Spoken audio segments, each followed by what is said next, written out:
राहुल के जीवन में एक बड़ा बदलाव आया था। वह पहले गांव में रहता था, लेकिन अब उसकी नौकरी एक बड़े शहर में लग गई थी।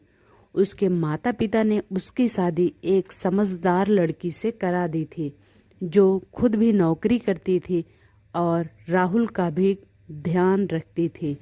दोनों पति पत्नी एक साथ शहर में रहते थे।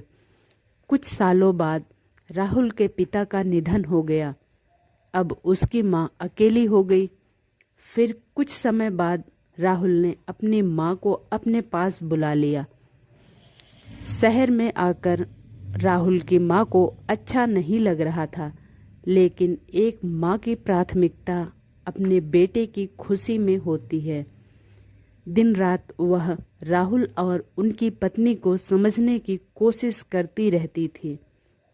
एक दिन राहुल और उनकी पत्नी को ऑफिस जल्दी जाना था, इसलिए वह लोग जल्दी जल्दी घर छोड़कर चले गए।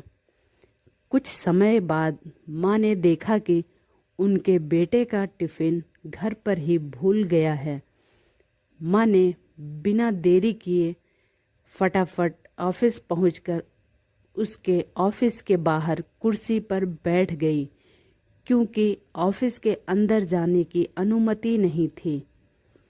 बेटे को परेशान नहीं करना चाहती थी। माँ ने फ़ोन नहीं किया, बल्कि उसको मैसेज किया, लेकिन राहुल अपने कामों में बिजी होने के कारण मैसेज पर ध्यान नहीं दिया। माँ ने इंतज़ार करते हुए कई घंटों बिता दिए। फिर राहुल का कोई जवाब नहीं आया। माँ की चिंता बढ़ गई।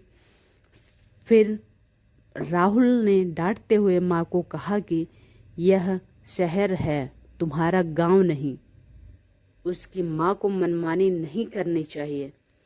माँ ने खाने का टिफ़िन किसी तरह राहुल के पास पहुंचाया। यह देखकर राहुल का दिल झकझोर गया।